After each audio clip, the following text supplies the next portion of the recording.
élevés. Notre grand format maintenant est cap sur la Polynésie, alors que dans quelques jours, les gouvernements du monde entier se retrouveront à la conférence de Rio pour tenter de sauver la planète.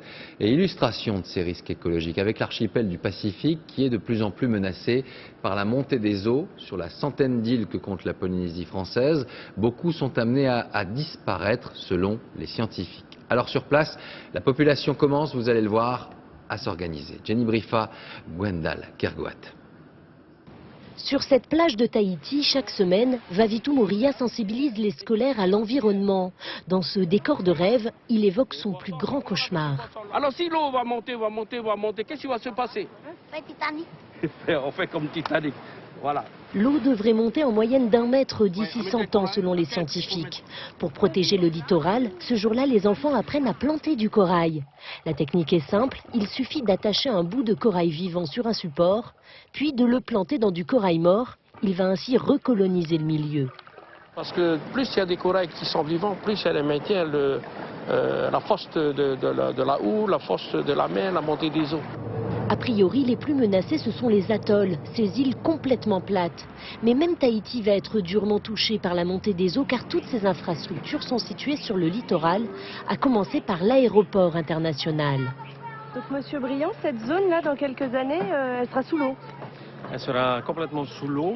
On estime que nous perdons la sécurité de l'aéroport international, qui est notre seul lien avec le monde extérieur. Dans 50 ans, selon le ministre, il faudra carrément trouver un nouveau site pour l'aéroport. Un peu plus loin, il est interpellé en tahitien par des riverains. Le banc de sable là-bas, il a disparu sous l'eau. Au Tuamotu, c'est 2 mètres au-dessus de la mer. Si la mer monte 1,5 mètre, après il y a un tsunami ou... Direction maintenant le centre-ville avec le ministre. Il va nous montrer ce qui devrait être sous l'eau à Papeete dans 100 ans.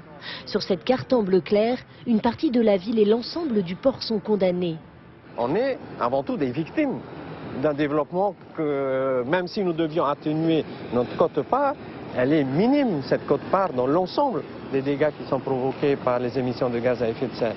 En Polynésie, le coût de la montée des eaux risque d'être colossal avec des dégâts sur terre, mais aussi dans la mer. Ce jour-là, des chercheurs de l'Ifremer remontent des huîtres perlières pour leur faire subir toute une batterie de tests en laboratoire. Ces coquillages vont rester pendant 3 mois dans des bacs à 32 et 35 degrés. C'est des températures extrêmes qui pourraient, d'ici 20 à 50 ans, dans les scénarios les plus catastrophiques, être des températures que l'on pourrait retrouver. Les perles produites par les huîtres représentent la 2e industrie de Polynésie.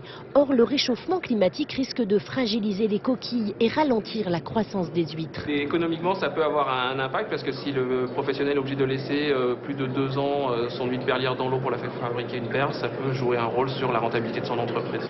Les dernières études des experts internationaux sur le climat ne sont guère optimistes.